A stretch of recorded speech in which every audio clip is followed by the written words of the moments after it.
Mga ka-TH, kung bago ka pa lang dito sa mundong ito ng Yamashita Treasure Hunting o matagal ka nang naghahanap ng mga sikretong iniwan ng mga sundalong Hapon, may isang napakahalagang tanong ako para sa iyo. Sigurado ka ba na ang sinusundan mong marka sa bato o puno ay tunay na gawa ng tao o baka naman pinaglaruan ka lang ng ating kalikasan? Dito sa Pilipinas, napakaraming mga kwento ng kabiguan. May mga grupo na gumastos ng libo-libong piso, nagbuhos ng pawis at nagukay ng napakalalim. Naabot na ang 10, 20 o higit pang talampakan, pero sa huli, luha at pagod lang ang napala. At bakit? Dahil ang buong akala nila ay nakatagpo na sila ng tunay na marka patungo sa kayamanan ni Yamashita. Ngunit ang totoo, ang sinusundan pala nila ay isang natural na forma lamang ng kalikasan. Huwag mong hayaang mangyari ito sa iyo. Sa video na ito ay diretso nating pag-uusapan kung paano mo malalaman ang tunay na pagkakaiba ng man-made science at natural science gamit lamang ang iyong sariling mata at karanasan. Hindi mo kailangan ng mamahaling kagamitan dito. Ang kailangan mo ay tamang kaalaman upang hindi masayang ang iyong oras at panahon. At ngayon ay dumako na tayo sa ating pangunahing paksa. Ano nga ba ang man-made science at paano ito ginawa? Ang man-made science ay mga marka na sadyang inukit at ginawa ng kamay ng tao gamit ang iba't ibang kagamitang pang-ukit. Noong panahon ng ikalawang digmaang pandaigdig, bago ilibing ang mga deposito, ang mga sundalong Hapon ay nag-iwan ng mga gabay upang balang araw ay mahanap nilang muli ang kanilang itinago. Ngunit alam nyo ba na hindi lang basta pait at martilyo ang ginamit nila? Batay sa sarili nating pagbasa at pagsusuri sa mga natuklasang marka sa iba't ibang panig ng bansa, ang mga sundalong Hapon ay gumamit din ng mga espesyal na kimikal.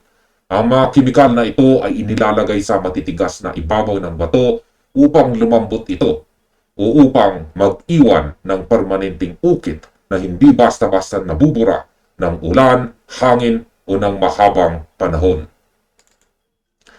Kapag ang isang marka ay man-made, makikita mo ang talas ng mga anggulo, ang lalim na hindi normal para sa isang natural na bitak, at ang pagkakaayos na halatang may sinusunod na pattern o direksyon.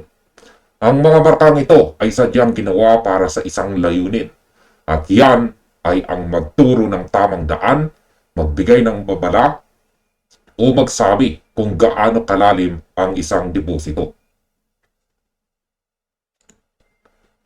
Ngayon, alamin naman natin kung ano ang mga natural science at kung bakit marami ang nadadaya nito.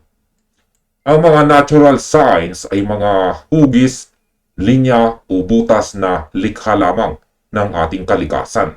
Ito man ay dahil sa agos ng tubig, paggalaw ng lupa, init at lamig, o paglaki ng mga ugat ng puno. Ang pinakamagandang halimbawa rito na madalas pagmulan ng kalituhan ay ang butas o hole. Napakaraming kakaiba at tila perpektong mga butas sa mga bato at puno na makikita mo sa mga bundok at sapa. Ang isang baguang treasure hunter ay madaling maniniwala na ang butas na ito ay isang marka na nagtuturo sa lokasyon ng deposito. Subalit, sa katotohanan, ang mga butas na ito ay walang kahulugan. Ang mga ito ay aksidenteng nalikha ng kalikasan sa paglipas ng daang-daang taon at walang anumang kinalaman o relasyon sa nakatagong kayamanan ni Yamashita. Walang layunin ang kalikasan na magtago ng ginto, kaya ang pagsunod sa mga natural na butas na ito ay isang malaking pagkakamali. Pag-usapan naman natin ang kakayahang makilala ang tunay na man-made sign, kung saan ay isang kasanayan na hindi natutunan, hindi madaling matutunan sa loob lamang ng isang gabi. Ito ay isang talas ng paningin na pinapaunlad or ito ay ini-improve sa pamamagitan ng maraming taon na aktual na karanasan sa field. Dito sa Pilipinas, marami tayong mga kasamahan na tinatawag nating mga amateur o baguhan.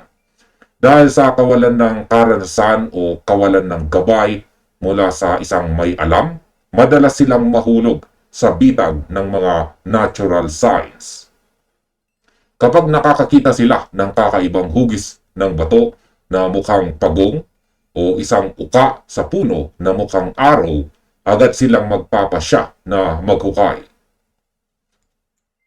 Ang masaklap rito, may mga grupo na umabot sa puntong naghuhukay sa napakalalim na dinalhan pa ng matinding pagod at gastos. Ngunit sa huli ay wala namang mahanap dahil natural na porma lamang pala ang kanilang pinagbatayan. Kung ang isang baguhang treasure hunter ay walang tamang gabay, malaki ang tsansa na paulit-ulit niyang gagawin ang pagkakamaling ito. At sa bawat paulit-ulit na kabiguan, dumarating ang punto na nawawalan sila ng pag-asa hanggang sa tuluyan na silang sumuko at umalis sa pagiging treasure hunter. Kaya naman, kung ikaw ay isang baguhan o nagsisimula pa lamang sa larangang ito, ang pinakamahalagang payo na maibibigay ko sa inyo ay ito. Bago ka humawak ng pala, bago ka pumasok sa mga kuweba, o bago mo simulan ang paghuhukay, simulan mo munang pag-aralan kung paano kilalanin ang totoong man-made treasure signs. Huwag kang magpadala sa emosyon o sa excitement kapag nakakita ka ng kakaibang porma sa gubat. Suriin mo itong mabuti gamit ang iyong sariling mata. Tignan mo kung may bakas ng kimikal, kung may sadyang ukit ng matalim na bagay, o kung natural na erosion lamang ito ng panahon.